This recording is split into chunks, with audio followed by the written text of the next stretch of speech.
Okay sir.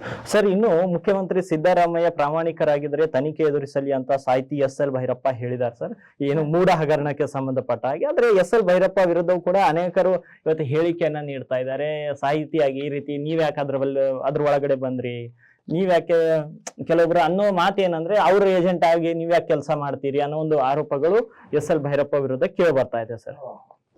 ನೋಡಿ, SL. Bhyrappa ಒಬ್ಬರಿಗೆ ಅಲ್ಲ. ನಾನು ಹೇಳ್ತೀನಿ, ಸಾಹಿತಿಗಳು ಸಮಾಜವನ್ನ ಪರಿವರ್ತನೆ ಮಾಡ್ತಕ್ಕಂಥ ಶಕ್ತಿ ಅವ್ರಿಗೆ ಇರ್ತದೆ. ಆದ್ರೆ ಅವ್ರ ಬುದ್ಧಿ ಯಾವ ರೀತಿ ಇರ್ತದೋ ಆ ರೀತಿ ಪ್ರಯತ್ನ ಮಾಡ್ಲಿಕ್ಕೆ ತಯಾರು ಮಾಡ್ತಾರೆ.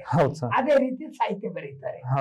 ಈಗ ದೇವನೂರು ಮಹಾದೇವನು ಇದ್ದಾರೆ, ಅವ್ರೊಂದು ಲೆಫ್ಟಿಸ್ಟ್ ವಿಚಾರಧಾರೆ ಇದೆ, ಬೇಕಾದಷ್ಟು ಪುಸ್ತಕ ಬರೀತಾರೆ, ಅದು ಅವ್ರ ವಿಚಾರಧಾರೆ. ಎಷ್ಟು ಜನರಿಗೆ ಹಿಡಿಸ್ತದ ತಗೋಬೇಕು. ಅದೇ ರೀತಿ ಭಗವಾನ್ ಇದ್ದಾರೆ, ಕೆ.ಎಸ್. ಭಗವಾನ್, ಅವ್ರದ್ದು ಕೂಡ ಒಂದು ವಿಚಾರಧಾರೆ ಬೇರೆ ಇದೆ, ಅವರು ಬರೀತಾರೆ. ಅದನ್ನ ಎಷ್ಟು ಜನರಿಗೆ ಹಿಡಿಸ್ತಾರೆ ಅವ್ರು ತಗೋಬೇಕು. ಅವ್ರು ಬರ್ದ ಕೂಡಲೇ ಇವ್ರು ಲೆಫ್ಟಿಸ್ಟು, ಇವ್ರು ಬರ್ದ ಕೂಡಲೇ ಇವ್ರು ರೈಟಿಸ್ಟು. ಈಗ ಇವ್ರು ಬರ್ದಿದ್ದು ಯಾಕೆ ಹೇಳ್ತಾರೆ, ಇವ್ರು ಅನೇಕ ಕಾದಂಬರಿಗಳು ಬರ್ತಾರೆ. ಆ ಕಾದಂಬರಿಗಳಲ್ಲಿ ಹೆಚ್ಚಾಗಿ ಹಿಂದೂ ಪ್ರತಿಪಾದನೆ ಇದೆ, ಅದರಿಂದ ಅವ್ರು ಹಿಂದೂ ಅಂತ ಅಲ್ಲ, ಅವ್ರ ವಿಚಾರಧಾರೆ ಇದೆ, ಅವ್ರು ಅದನ್ನ ತಿಳಿಸ್ತಾ ಇದ್ದಾರೆ. ಈಗ ದೇವನೂರು ಮಹಾದೇವರು ಅದರ ವಿರುದ್ಧ ಬರೀತಾರೆ ಅಂದ್ರೆ ಅವರು ಗ್ರಂಥದ ವಿರುದ್ಧ ಬರೆಯೋದಿಲ್ಲ, ತಮ್ಮ ವಿಚಾರಧಾರೆ ತಿಳಿಸ್ತಾರೆ. ಅದಕ್ಕೆ ಅವ್ರದ್ದು ವಿಚಾರಧಾರೆ ಇದೆ. ಅವ್ರ ಏಜೆಂಟ್ ಅನ್ನೋದು, ಈ ಏಜೆಂಟ್ ಅನ್ನೋರು ಏನಿದ್ದಾರಲ್ಲ, ಅವ್ರು ಯಾರು ಏಜೆಂಟ್ ಇದ್ದಾರೆ ಎಂಬುದನ್ನು ಈ ಕೆಲವು ಸ್ವಾಮಿಗಳಿದ್ದಾರೆ ನಮ್ಮ ಭಾರತದಲ್ಲಿ, ಕರ್ನಾಟಕದಲ್ಲಿ.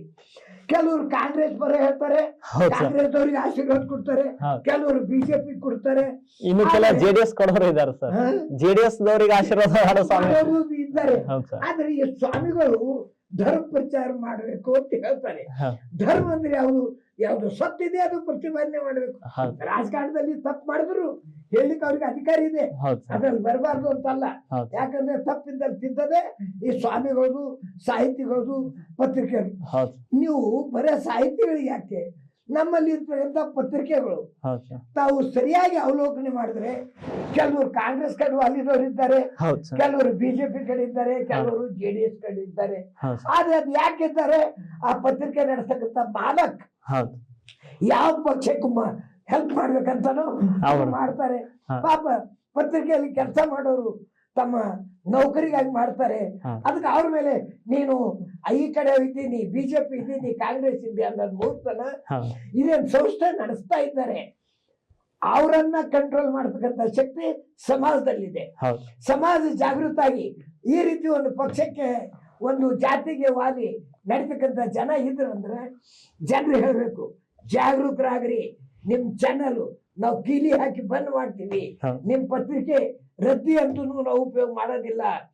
ಈ ರೀತಿ ಜನರ ಜಾಗೃತಿ ಬಂದಾಗ ನಮ್ಮ ಮಾಧ್ಯಮದವರು ಸುಧಾರಿಸ್ತಾರೆ, ಸಾಹಿತಿಗಳು ಸುಧಾರಿಸ್ತಾರೆ, ಈ ರಾಜಕಾರಣಿಗಳು ಸುಧಾರಿಸ್ತಾರೆ, ಮಠಾಧೀಶರಂತೂ ಮೊದಲು ಸುಧಾರಿಸ್ತಾರೆ. ನಾನು ಒಂದು ಮಾತು ಹೇಳ್ತೀನಿ, ನಮ್ಮ ದೇಶದಲ್ಲಿ ಇದು ಎಲ್ಲ ಪರಿಸ್ಥಿತಿ ಕೆಡ್ಲಿಕ್ಕೆ ಮೂಗರೇ ಕಾರಣ. ಒಂದು ಮಾಧ್ಯಮದವರು, ಒಂದು ಸ್ವಾಮಿಗಳು ಮತ್ತು ರಾಜಕಾರಣಿಗಳು. ಇವ್ರು ಸುಧಾರಿಸಿದ್ರೆ ನಮ್ಮ ದೇಶ ಸುಧಾರಣೆ ಆಗ್ತದೆ. ನಮ್ದು 1,30,00,000 ಜನ ನಮ್ಮಲ್ಲಿ ಇದ್ದಾರೆ, 130 ಕೋಟಿ ಜನ ಏನ್ ನಮ್ಮ ಇದ್ದಾರೆ. ಅವ್ರು ಯಾರು ಕೆಟ್ಟವ್ರಿಲ್ಲ, ಅವ್ರೆಲ್ಲಾ ಸಭ್ಯರು. ಅವ್ರ ತಲೆಯಲ್ಲಿ ಏನೋ ಒಂದು ತುಂಬಿ ನಾವು ಅವರಿಗೆ ಕೆಡಿಸ್ತಾ ಇದ್ದೀವಿ, ಉದ್ಧಾರ ಮಾಡ್ತೀವಿ ಅಂತ ಹೇಳಿ ದಾರಿ ತಪ್ಪಿಸ್ತಾ ಇದ್ದೀವಿ. ಅವ್ರು ಯಾವುದೇ ಪಕ್ಷದವ್ರಿರ್ಲಿ ನಮ್ಮ ಉದ್ಧಾರ ಮಾಡೋದಿಲ್ಲ. ಮಹಾಶಯರೇ, ಮಹಾನೀಯರೇ, ನೀವು ಸಮಾಜದವ್ರೆ, ನಿಮಗೆ ಕೈ ಮುಗ್ದು ನಾ ಕೇಳ್ತೀನಿ, ನೀವು ಎತ್ತರ ಆಗೋರಿಗೆ ನಿಮ್ಮ ಉದ್ಧಾರ ಯಾರು ಮಾಡೋದಿಲ್ಲ. ಇವ್ರು ಓಟಿನ ಲೆಕ್ಕನೇ ಹಾಕ್ತಾರೆ ವಿನ ನೀವು ಪ್ರಗತಿ ಲೆಕ್ಕ ಹಾಕೋದಿಲ್ಲ. ನಿಮಗೆ ದಾನ ಕೊಟ್ಟು ಭಿಕ್ಷೆ ಗಳಿಸ್ತಾರೆ ವಿನ ನಿಮ್ಗೆ ಕೆಲ್ಸಕ್ಕೆ ಹಚ್ಚೋದಿಲ್ಲ. ಅಂಥದ್ದನ್ನ ನೀವು ಮಾಡ್ರಿ.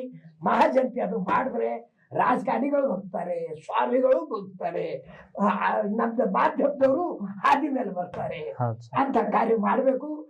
ಒಳ್ಳೆ ಯಾವುದೇ ಜಾತಿ ಪಕ್ಷದಿಂದ ನಡೆಯೋರಿಗೆ ನೀವು ಜನರು ಬೆಂಬಲಿಸಬೇಕು, ನಮ್ಮ ರಾಷ್ಟ್ರ ಮುಂದೆ ತರಬೇಕು. ಧನ್ಯವಾದ. ಒಂದೇ ಮಾತರ. ಎಸ್, ಮಾಧ್ಯಮದಲ್ಲಿ ನಾವು ಯಾರ ವಿರೋಧಿಯೂ ಅಲ್ಲ, ಯಾರ ಪರವಾಗಿಯೂ ಅಲ್ಲ.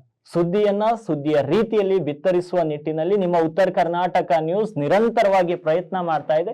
ನಮ್ಮ ಉತ್ತರ ಕರ್ನಾಟಕ ನ್ಯೂಸ್ಗೆ ನಿಮ್ಮ ನೈತಿಕ ಬೆಂಬಲದ ಅಗತ್ಯವಿದೆ. ನಮಗೆ ಯಾವುದೇ ರೀತಿಯ ನೀವು ಹಣಕಾಸಿನ ಸಹಾಯ ಮಾಡುವ ಅವಶ್ಯಕತೆ ಇಲ್ಲ, ಆದರೆ ನಮ್ಮ ಸಂದೇಶಗಳನ್ನ ಇಡೀ ನಾಡಿಗೆ ಸಾರುವಂತಹ ಕೆಲಸ ನಿಮ್ಮಿಂದ ಆಗಬೇಕಾಗಿದೆ. ಇದು ಕೂಡ ನಮ್ಮ ಪ್ರಧಾನ ಸಂಪಾದಕರ ಒಂದು ಅಭಿಪ್ರಾಯ, ಆಶಯ.